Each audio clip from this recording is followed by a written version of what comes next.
하반기도 이제 시작이 됐고 이제 뭐 새 학기 시작되신 분들도 있을 것이고 또 새로운 직장에 들어가신 분들 계실 것이고 또 새로운 가정을 준비하는 분들도 계실 것인데 또 여러분들의 삶 가운데 하나님의 또 간섭하심과 개입하심이 또 넘쳐나게 되는 또 하반기가 되기를 소망합니다. 오늘 본문 말씀은 히브리서입니다. 히브리서는 그냥 히브리서 말 그대로 히브리인들이 독자라고 생각하시면 될 것 같습니다. 이 히브리인들은 어떤 사람들이냐면은 유대교를 버리고 기독교를 따르고 있는 히브리인들, 유대인들이라는 것이죠. 그냥 뭐 유대교에서 기독교로 왔나 보다라고 쉽게 말할 수 없는 문제입니다. 이 히브리서를 받아들인 독자들은 자신의 삶의 전 프레임을 바꿔서 기독교 안으로 들어온 사람들이라는 것이죠.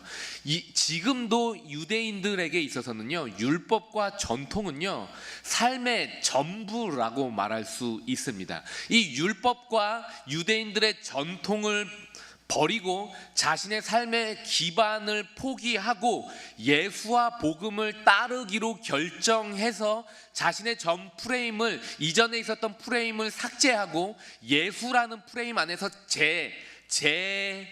삶을 누리는, 그렇게 살아가는 사람들이 바로 이 히브리서를 가장 먼저 받아드는 이 히브리서의 독자들이라는 것이죠. 그런데 삶의 프레임을 바꾸는 것은 말이 쉽지 굉장히 어렵습니다. 제가 어렸을 때 학년이 바뀌는 게 굉장히 싫었어요. 지금 기억나는 거 2학년 때 제가 3반이요. 초등학교 2학년 때, 저 때는 국민학교였죠. 국민학교 3학년 때 2학년 3반이었는데 1학년 그 반이 바뀌기, 지금은 어떤지 모르겠어요. 반이 바뀌기 전에 저희는 먼저 기존 반에 갔다가 거기서 이제 바뀌는 반을 받아들고 옮겼어요. 그러니까 1학년 때 같이 있었던 친구들하고 각자가 어떻게 몇 반으로 가는지 모르는 상태에 있다가 다 이제 몇 반으로 가는지를 받아들은 거죠. 그때가 저는 제일 싫었어요. 좋아하는 친구들하고 헤어져야 된다는 것뿐만 아니라 또 누군가를 새로 사귀어야 되고 또 모르는 사람들과 이 한 학년을 보내야 된다는 게 제 개인적으로는 굉장히 싫었습니다. 이건 2학년 때가 저에게 떠오르는 때지만 3학년 때도 4학년 때 5학년 때도, 그리고 뭐 중학교에서 고등학교 넘어갈 때도, 이때도 저는 너무 싫었어요. 제 삶의 기반이, 제 삶의 틀이 바뀐다라는 게 너무 부담스러웠다라는 것이죠. 그냥 한 학년이 바뀌고 한 학교가 바뀌는 것만으로도 저는 굉장한 부담을 가지고 살았던 것 같습니다. 그래서 저는 미장원도 잘 안 바꿔. 미장원? 너무 아줌마스럽나요? 뭐라 그래야 돼요? 이발소? 뭐라 그래야 되죠? 미용실? 제가 미장원이라 그랬나요? 네, 미용실도 그냥 한번 정하면은 정말 엉망진창으로 깎아도 저는 그냥 계속 거기 가요. 한번 정하면은 정말 마음에 안 들어도 계속 그분을 내가 변화시키리라, 내 마음에 맞는 스타일로 바꾸리라 생각하지 바꾸질 않아요. 어디를 가면은 그냥 저는 거기만 쭉 가는 스타일이에요. 어떤 프레임이 바뀌고 뭐가 이렇게 바뀌는 것 자체를 굉장히 부담스러워하는 그러한 성향인 것 같아요. 여러분들, 여기 저희 교회에 계시는 분들의 거의 대부분들은 한 번쯤은 교회를 바꿔서, 교회를 옮겨서 다니시는 분들이실 것이라고 생각을 합니다. 왜냐하면 일산 자체가 이사를 오고 옮겨왔던 분들이 대부분이고, 그렇기 때문에 교회를 옮겨오신 분들이 거의 대부분일 거라고 생각을 합니다. 근데 교회를 옮긴다는 게 같은 교회고 한 아버지를 섬기는 형제 자매들이라고 우리는 고백하고, 오면은 다 같이 이렇게 하면서 같이 서로 어색해하면서 하잖아요. 그렇죠? 그런데 교회를 옮긴다라는 게 그렇게 쉽지가 않다라는 거예요. 정말 어려워요. 정말 내가 하나님을 잘 섬기겠다라는 마음으로 또 여러 가지 이유 때문에 또 어쩔 수 없는 상황 가운데 교회를 옮겨오지만, 그러나 생각만큼 교회를 옮겨와서 뿌리를 내린다는 게 쉽지가 않다라는 거예요. 그러다 보니까, 그리고 우리의 삶의 기반이 예전과 다르게 계속 옮겨가게 되죠. 이사도 잦고요. 그리고 직장도 이전보다는 더 큰 틀에서 보폭들이 커지게 됩니다. 지방으로 가게 되는 경우가 있고, 그러다 보니까 교회를 우리도 모르게 옮겨야 되는 상황들이 굉장히 의도치 않게 생겨나게 된다는 것이죠. 이런 부담감, 교회, 신앙이라는 프레임, 교회라는 프레임이 바뀌게 되면 부담스럽기 때문에 점점 교회 안에 익명성의 성도로 남는 일들이 많아진다라는 거예요. 저는 청년 예배 나오지 않고 대예배 나오는 청년들 중에도 굉장히 신앙이 좋은 청년들이 많이 있다라고 저는 생각을 합니다. 그런데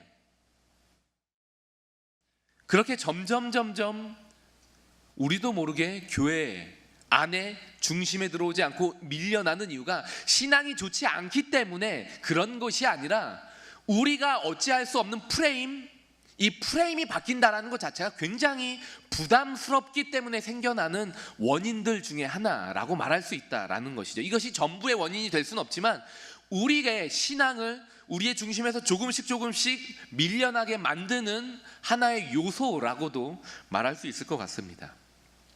조금 더 큰 프레임을 얘기해 볼까요? 개종, 이 종교를 바꾼다는 것만큼 어려운 건 없어요. 이게 어려운 이유는 학년이 바뀌고 학교가 바뀌고 미용실이 바뀌고 아니면 교회가 바뀌는 건 환경이 바뀌는 거예요. 환경이 바뀌는 거는 어느 정도 감당할 수 있습니다. 그런데 개종한다라는 것은 종교 자체를 바꾼다라는 건 무신론자가 어떤 종교를 갖거나 아니면은 기독교인이 무신론으로 간다는 것은 환경이 바뀌는 게 아니라 내면이 바뀌는 거예요. 내면이 바뀌는 정도가 아니라 자신의 전 존재가 바뀌는 프레임 전체와 자신의 가치관 전체가 바뀌기 때문에 이것만큼 부담스러운 것은 없다라는 것이죠. 그렇기 때문에 전도만큼 가벼우면 안 되는 신앙생활도 없다라는 것입니다. 전도는 가벼워서는 안 되고 무례해서는 안 돼요. 왜 예수를 안 믿지? 예수 믿으면 얼마나 좋아? 넌 도대체 왜 안 믿냐? 그거 믿으면 뭐가 좋냐? 라고 그렇게 치부할 수 있는 문제가 아니에요. 그냥 한 종교를 바꾸고 이런 것은 옆집 강아지 산책하러 가고 그냥 휴가 갔다고 이런 정도가 아니라 자신의 삶의 전체를 갈아엎어야 되기 때문에 전도할 때, 기독교인들이 전도할 때만큼 가장 정중하고 가장 신중하고 가장 진지해야 될 때가 없다라는 것입니다. 저와 개인의 신앙적인 문제는 넘어지더라도 우리 개인적인 문제지만 이것은 한 사람의 가치관의 문제와 그 사람의 전 프레임의 문제이기 때문에 전도하러 나갈 때만큼 우리가 진지하지 않아서는 안 된다라는 것이죠. 그 사람의 전 존재가 바뀌고 자신의 프레임을 갈아엎는 결단의 현장이기 때문에 우리는 신중하고 진중하고 정중해야 합니다. 그래서 저는 비신자와 연애하거나 결혼하는 것을 반대하는 사람 중에 한 명이에요. 성경에서 그걸 반대한다, 저는 이런 얘기를 하려는 게 아니라 가치관의 충돌이 일어날 수밖에 없습니다. 비신자와의 연애와 결혼에서는 처음에는 어떤 부분에서 끌릴 수 있어요. 그런 부분은 부인할 수 없습니다. 그런데 계속 점점 관계가 깊어지다 보면 결국엔 가치관의 충돌이 일어날 수밖에 없다라는 것이죠. 그래서 이 부부라는 것은 그냥 한 집에 살고 그냥 하나가 되는 정도가 아니라 가치관과 전 삶의 하나 연합이 일어나는 관계인데 이것이 일어날 수가 없다라는 것입니다. 그렇기 때문에 깊은 관계가 일어나지 않고 그냥 표면적인 관계를 유지하면서 아니면 세상적인 것 정도 안에서만 서로가 유지되기 때문에 이것만큼 힘든 부분이 없다라는 거예요. 그래서 저는 개인적으로는 반대하는 사람 중에 한 명이지만 그럼에도 불구하고 비신자와의 연애 혹은 결혼의 가운데 있는 분들이 계시다면 이렇게 말씀드리고 싶어요. 정말 여러분들 신중하시고 진중하시고 정중하셔야 합니다. 내가 열심을 가지고 전도하면 되겠지, 가치관이 그렇게 바뀌지 않아요. 그렇게 쉽게 사람이 바뀔 수가 없어요. 그거는 나의 문제가 아니고 자기 자신뿐만 아니라 다른 누구도 할 수 있는 일이 아니기 때문에 그 어느 때보다 신중하고 정중하며 그 어느 때보다 납작 엎드려서 하나님 앞에 이 문제를 놓고 기도해야 한다라는 것입니다. 혹시 이 가운데 계신 분들 하나님의 은혜가 정말 있었으면 좋겠고요. 하나님의 가치관이 그분들 가운데 임할 수 있는 은혜가 있었으면 좋겠습니다. 그래서 이 하나님 안에서 함께 한다라는 것이 그냥 결혼하는 그런 차원이 아니라 정말로 이것이 얼마나 복된가를 누릴 수 있는 정말 깊은 연애, 깊은 결혼. 그래서 이 연애와 결혼을 통해 단순히 어떤 그냥 남들도 다 하는 결혼 이런 정도가 아니라 한 사람의 깊이가 깊어지는 그런 관계까지 나아갈 수 있는 연애와 결혼으로 진전할 수 있는 은혜가 여러분들의 삶의 자리 가운데 일어나게 되기를 간절히 기도하면서 같이 소망하도록 하겠습니다. 히브리서 독자들은요, 자신의 전 존재 프레임을 바꾸는 어려운 결단을 통해 예수를 따르고 있는 거예요. 그런데 문제가 발생합니다. 뭐냐면은 이들이 전 존재를 바꿔서 예수를 따랐는데 예수에게 전 존재를 걸었던 자들이 다시 예수를 떠나는 현상들이 일어나고 있었다라는 것이죠. 그것이 한두 명의 문제가 아니라 교회 자체를 흔들 만큼 어마어마한 규모의 사람들이 예수가 나의 전부입니다라고 그렇게 정말로 전심을 다해 고백하고 전심을 다해 자신의 모든 것들을 포기했던 사람들이 그 예수를 버리고 세상으로 돌아가는 거예요.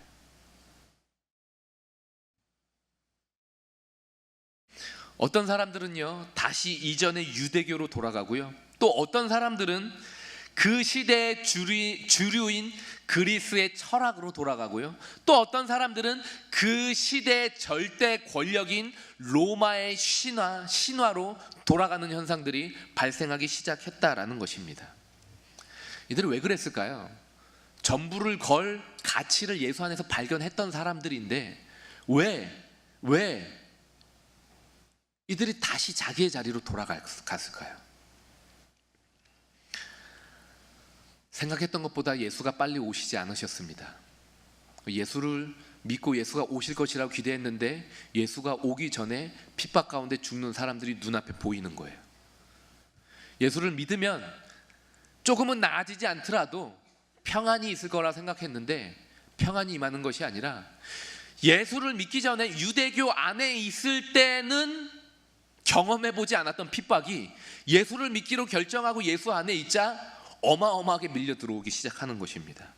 유대교가 핍박을 하고요, 로마가 박해하는 현실에 직면하게 되었다라는 것이죠. 요즘 그 장관 후보자 지명으로 인해서 또 여러 가지 뉴스들이 오가면서 또 몸살을 앓고 있는 또 그런 시기인 것 같습니다.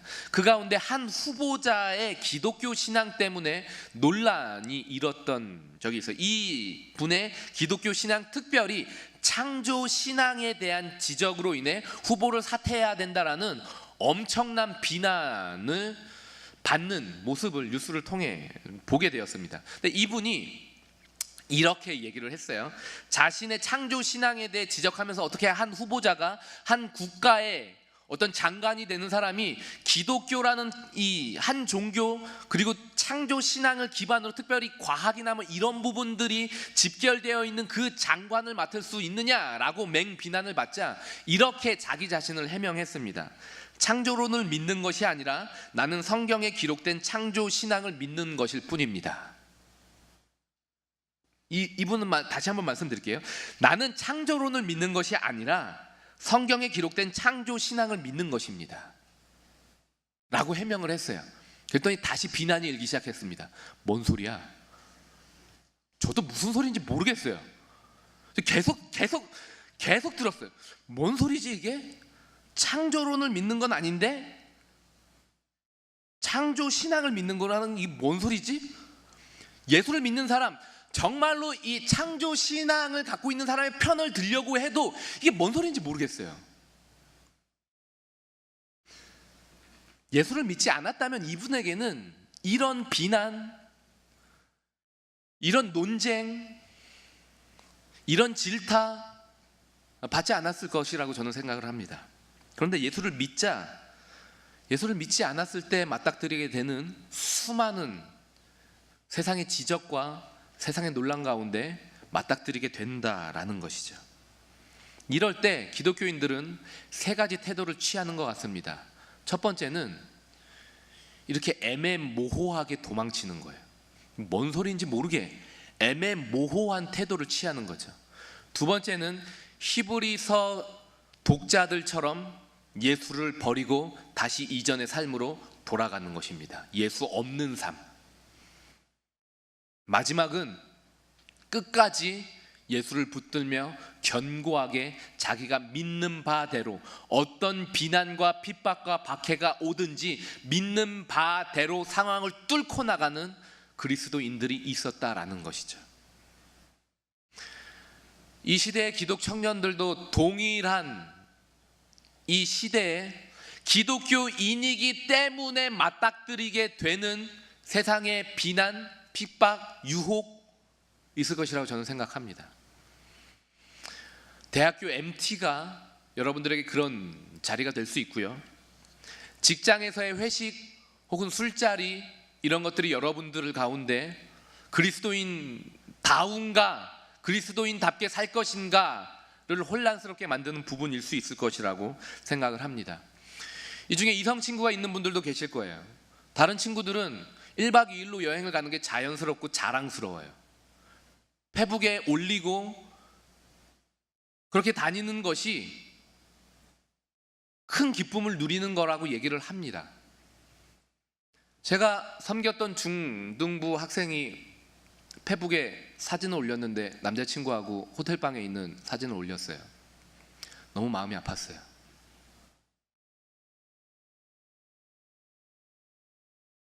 뭐라고 말을 해야 될지 모를 정도로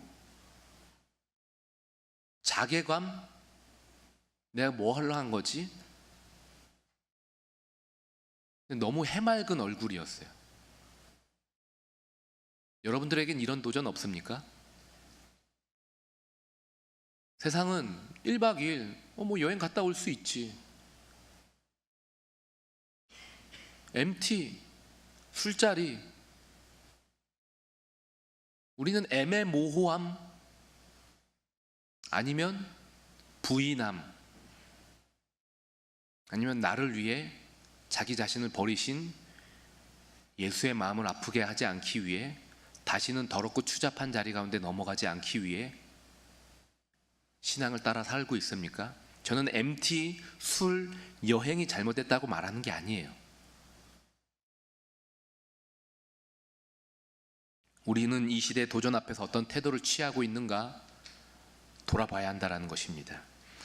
예배를 드리기 점점 힘들게 만드는 학교와 직장 가운데 나는 누구로 살고 있냐라는 것입니다. 신앙대로 살기 힘들어지는 삶의 현장 가운데서 우리는 어떤 선택을 하고 있냐라는 것입니다. 누구의 자녀다운 선택을 하고 있냐라는 질문을 히브리서 기자는 우리 가운데 던져준다라는 것이죠. 이런 세상의 핍박과 예수를 등지고 다시금 예전의 삶의 현장으로 돌아가는 그리스도인들을 향해 히브리서는 강력하게 권면을 합니다. 그게 바로 오늘 나오는 1절부터 3절의 서론 부분이라는 것이죠. 1절 한번 보시죠. 1절하고 2절은요 하나님에 대한 설명이고 3절은요 예수에 대한 설명입니다. 예수님에 대한 설명이에요. 1절 2절은 옛적의 선지자들을 통해 여러 부분과 여러 모양으로 우리 조상들에게 말씀하신 하나님, 유대인들이 따랐던 선지자들을 통해 들었던 그 하나님, 유대인, 우리가 구약시대에는 메시아가 아닌 메시아의 모형인 사람들을 통해 들었었지만 지금도 유대교는 이 모형을 따라가고 있지만 우리는 모형이 아닌 진짜를 섬기는 자들이다라는 거예요. 하나님께서 이 모든 날 마지막에 아들을 통해 우리에게 말씀하셨다라는 거예요. 모형이 아니라 진짜가 우리 가운데 주어져 있다라는 것입니다. 기독교 가운데는 가짜, 모형, 허울이 아니라 진짜가 있다라는 거예요. 그래서 이 하나님을 누구로 연결시키냐? 이 아들을 만유의 상속자로 세우고 또 그로 말미암아 모든 세계를 지으셨느니라. 이 하나님을 누구로까지 끌고 가냐면 온 우주 만물을 창조하신 하나님으로 연결시키면서 세상으로 돌아가는 사람들, 유대교로 돌아가는 사람들에게 하나님은 세상보다 유대교의 그 종교보다 크신 분이다라는 것을 얘기하고 있다라는 것입니다. 이 하나님을 창조주로 연결을 시키며 이 3절은요 예수님을 누구로 연결시키냐면은 하나님의 영광의 강체, 그 본체의 형상, 그의 능력의 말씀으로 만물을 붙드시고 죄를 정결하게 하는 일을 하시고 높은 곳에 계셔서 지금도 그 일들이 하나님께서 이루신 창조 세계가 무너지지 않도록 붙들고 계시는 분. 하나님을 창조주로 연결을 시킨다면 예수 그리스도를 창조주이실 뿐만 아니라 창조 세계가 무너지지 않도록 모든 것들을 회복시키시는 구원자로 연결을 시키고 있다는 것이죠. 하나님을 세상보다 크신 분으로 소개하고 있다면 예수 그리스도를 세상의 문제보다 크신 분으로 연결을 시키고 있다는 것입니다. 세상의 수많은 문제에 봉착해서 예수를 버리고 하나님을 버리고 세상의 신 혹은 세상의 철학 이런 것으로 되돌아가고 있는 사람들에게 하나님은 세상보다 크시다라는 거예요. 너희가 봉착해 있는 어떤 문제보다 하나님은 크신 분이시다라는 것입니다. 부디 이 자리 가운데 계시는 분이 이 하나님과 그리스도 예수에 대한 믿음을 가지고 다시금 세상으로 돌아가지 않는 일들이 일어나게 되길 간절히 소망합니다. 여러분들의 삶의 현장 가운데 수많은 문제들, 정말로 이건 해결되지 않을 것 같아 보이는 정말로 칠흑 같은 암흑과도 같은 문제를 봉착하고 맞닥뜨리게 되는 현장이 있을 수가 있고요. 그 시간이 길어질 수도 있습니다. 성경은 뭐라고 말하냐? 하나님은 창조주시고 하나님은 온 우주 만물을 온전하게 붙드실 뿐만 아니라 온 우주 만물을 누릴 수 있도록 우리를 창조하셨으니 우리 또한 무너지지 않도록 그 문제 가운데 좌초되지 않도록 나 또한 붙드실 것이다 라는 믿음이 하나님은 창조주이시며 예수는 구원자라는 이 짧은 고백 가운데 함께 함축되어져 있다라는 것이죠. 지금 히브리서 기자는요 1장 1절부터 3절 히브리서 전체를 이야기하면서 세상의 프레임에 대한, 온 우주 만물의 프레임에 대한 얘기를 하고 있는 거예요. 그냥 하나님을 믿으면 잘 된다, 끝까지 예수를 믿어야 되지 않겠다, 이런 얘기를 하는 게 아니라 하나님이 누구신가, 세상은 무엇인가, 세상은 이렇게 발생하는데 그럼에도 불구하고 하나님은 과연 우리에게 유일한 희망인가, 예수를 붙들면 과연 우리에게 희망이 있는가, 이 이야기를 하고 있다는 것입니다. 왜 하나님이면 충분하고 예수면 충분하냐? 그분이 프레임을 짜셨고 그분이 프레임을 시키셨기 때문에 가능하다라는 거예요. 예수께서 정결케 하는 일들을 지금도 하시는 게 아니라 정결케 하는 일을 이미 하셨다라는 거예요. 여러분들의 문제를 계속해서 해결해 나가시는 게 아니라 이미 해결하신 분으로 소개를 하고 있다는 것입니다.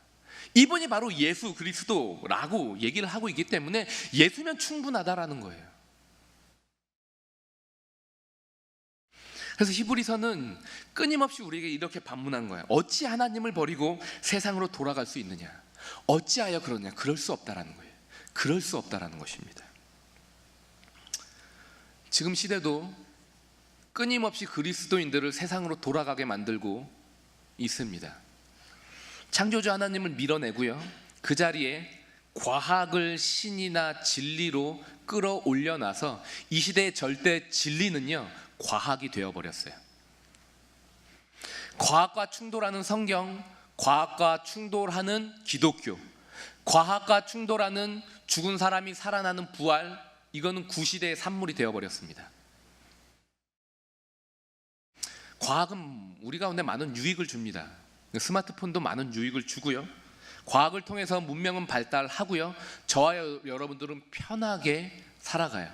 이 마이크, 과학을 통해 발전한 마이크가 없었다면 저는 죽어라 목소리를 터뜨려서 여러분들에게 복음을 전해야 되고 매일마다 제 목은 상해가지고 40대 초반에 목소리가 없는 사람으로 남지 않을까 싶은 생각을 합니다.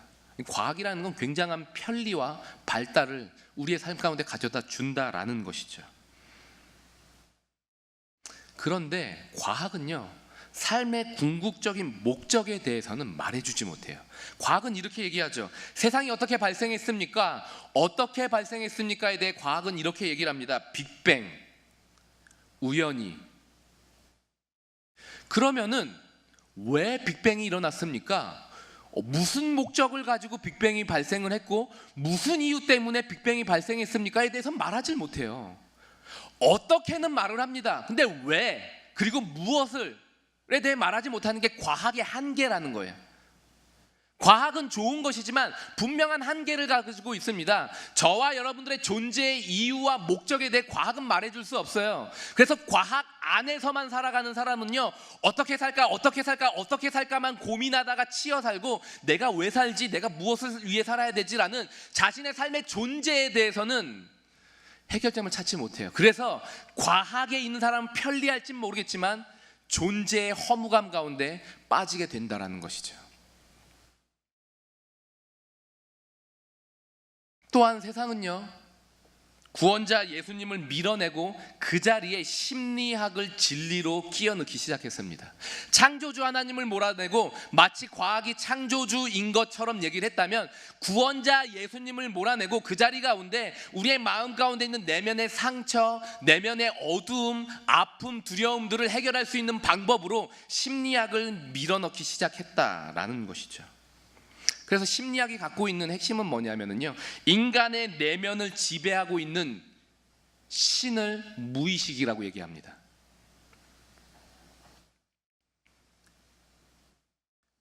그래서 심리학이 하는 일은 뭐냐면요, 두려움, 욕망, 슬픔에 억눌려 잠재되어 있는 무의식을 깨워가지고 그 무의식을 의식하게 만들어서 사람을 계속해서 더 나은 아픔과 상처 가운데서 아픔과 상처 없는 자리로 나아가게 하는 것이 심리학이 하려고 하는 일이라는 것이죠. 그런데 마찬가지예요. 왜 두려움이 있는가? 왜 슬픔이 있는가? 왜 아픔이 있는가? 왜 무의식이라는 것이 있는가에 대해서는 말해주질 못해요. 이 문제가 죄의 문제이고 하나님과 떨어졌기 때문에 발생한 문제라는 것을 해결하지 못하고, 근원을 해결하지 못하고 계속해서 그냥 피상적인 문제만 해결하기 때문에 심리학을 맞닥뜨리게 되면 더 답답한 현실에 부딪히게 된다라는 것입니다. 심리학이라는 건요, 사람을 기만하기 굉장히 좋은 방법이에요. 심리학은 어찌 보면 좋은 학문일 수 있습니다. 그런데 이 심리학은요, 굉장히 사람을 기만할 수 있는 것 중에 하나예요. 이런 거죠. 심리학에서는 이렇게 얘기합니다. 억압된 내면을 해방시켜야 합니다 라는 거예요. 이 말에 다 넘어가요. 이거를 제가 청년 2부 우리 청년들하고는 이제 GBS 하면서 다뤘던 부분인데, 반엄 효과라고 얘기를 합니다. 심리학에서는 반엄 효과. 누구에게나 걸려 넘을 수 있다라는 거예요. 너는 머리는 좋은데 노력이 부족해 라고 얘기를, 맞아, 나는 머리는 좋은데 노력이 부족해서 이 자리 가운데 온 거야 라고 자기 자신을 그렇게 말하는 거에 껴 맞추는 거죠. 이렇게 해서 사람을 끄고, 이게 얼마나 무속신앙과 비슷한지 아십니까? 억압된 내면을 해방시켜야 돼. 당신은 얼굴에 화가 많아요. 구술해야 돼요. 똑같은 거예요. 제가 안양을 이렇게 지나가고 있는데 어떤 두 분이 오더니 얼굴에 화가 많아요 라고 얘기를 하는 거예요. 화가 나기 시작했어요. 어디에 화가 많은 거예요? 화가 많으니까 그 화를 잠재워야 돼. 그러니까 누구나 다 걸리는 거예요. 화가 많습니다. 그럼 누구나 다 걸리는 거예요. 이게 반엄 효과라고, 점쟁이들이 쓰는 것이 이 반엄 효과라는 거예요. 심리학에서 쓰는 반엄 효과를 채용해다가 사주풀이에다 쓴다라는 거예요. 이거를 우리가 A형, B형, AB형, O형, 이게 전부 다 똑같은 거예요. B형 그러면은 저는 B형이니까 뭐 A형인 사람은 뭐 소심해. 안 소심한 사람이 여기서 O형도 소심하고 B형도 소심하고 다 소심해. 다 소심한데 A형 같네라고 해서 자기를 거기에 그냥 투영 시켜버리는 거예요. 그렇게 해서 그 사람을 끌어다가 마치 그 사람의 심리를 잘 알고 있는 것처럼, 한 길 자기 마음속도 모르면서 뭐 어떻게 10길 마음속을 사람이 알 수가 있습니까? 그런 식으로 끌고 와가지고 마치 내면의 상처, 내면에 억눌려 있던 것들을 이렇게 뭐 해방시켜 줄 수 있는 것처럼 우리를 끌고 간다라는 것이죠. 저는 혹시 심리학과 나오신 분들이 계실 수가 있으니까, 저는 심리학이 나쁘다라고 말하는 게 아니에요. 이게 얼마나, 과학이라는 것이 얼마나 우리로 하여금 비인격적인 삶, 무자비한 삶으로 끌고 가는가, 이 심리학이라는 것이 얼마나 마치 다른 사람의 마음을 아는 것처럼 해서 자기도 기만하고 다른 사람도 기만해서 결국에는 나는 다른 사람의 마음을 아는 사람이다라고 자기 자신을 높이는 문제로 빠질 수 있는가. 그래서 한 사람이라는 존재가 오히려 이러한 것들로 인해 더 피폐해질 수 있는가를 얘기하고 싶다라는 것입니다.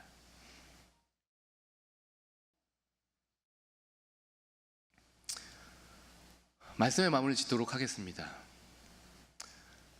과학 참 화려한 것 같아요. 심리학 정말 그럴싸한 것 같습니다. 목사도 내 마음을 못 알아주는데 점쟁이는 내 마음을 알아주네.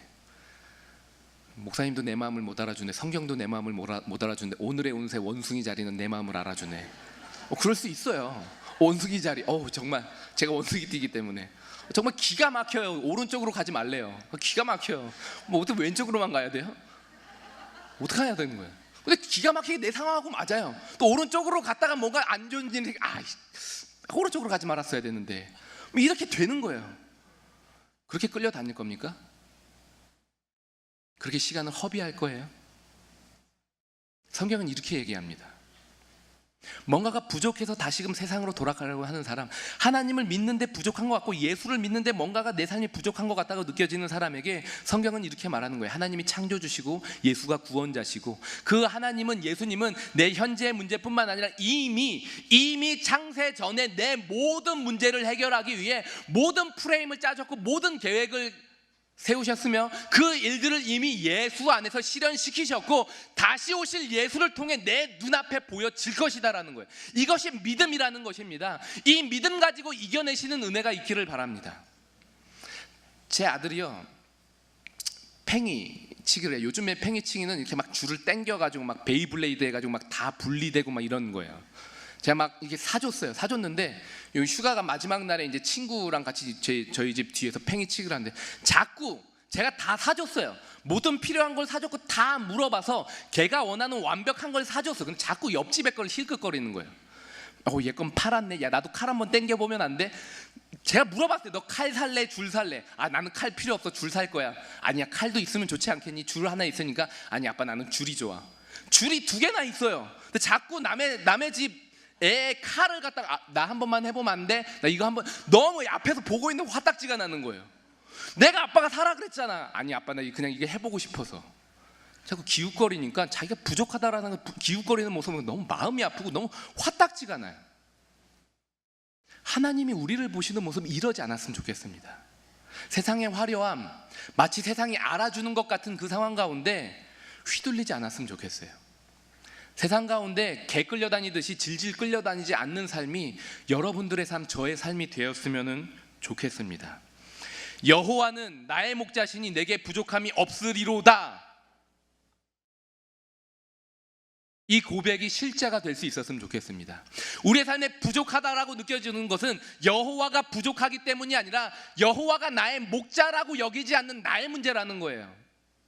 부족하다라고 느껴질 때 우리는 세상을 기웃거리지 말고 맞아, 여호와가 나의 목자시지, 창조주가 나의 목자시지, 예수가 나의 목자시지, 구원자가 나의 목자시지라는 프레임으로 자기 자신을 계속 끌고 가십시오. 그러면은 창조주가 일하고 계시는 것이 보이고요, 구원자가 내 삶을 바꾸는 일들이 얼마나 완벽했고 내가 완벽한 예수의 틀 안에 있는가가 보여진다라는 것입니다. 답답한 현실, 답답한 마음 가운데 계시는 분들 분명히 계실 것입니다. 여호와가 나의 목자시니 하나님, 나에겐 부족함이 없습니다. 하나님이 나의 창조주시니 나에겐 부족함이 있을 수 없습니다. 예수는 이미 정결케 하는 모든 일들을 행하셨으니 자꾸 나를 넘어뜨리는 죄악의 문제, 나는 절대 지지 않을 것입니다. 절대 질 수 없을 것입니다. 하나님, 내 삶 하나님의 손 안에 있음을 믿고 걸어가오니 내 믿음이 흔들리지 않도록 오늘도 내 안에 사시는 예수를 통해 나를 붙들어 주시옵소서. 고백하며 나아가시는 은혜, 그리고 이 고백함으로 인한 충분함, 그리고 이 고백으로 인한 기쁨과 감격, 놓치지 않고 살아가시는 은혜. 그래서 이 시대를 이겨내는, 그래 과학, 그래 심리학, 좋지만 넘어가지 말아야지, 이런 것들은 내 영혼에 대답을 주지 못하지. 넘어가지 않고 오히려 그것들을 훨씬 뛰어넘는 진리 되시는 하나님과 예수로 인해 예수를 믿는 자 다움을 드러낼 수 있는 은혜가 여러분들의 삶이 되길 간절히 소망합니다.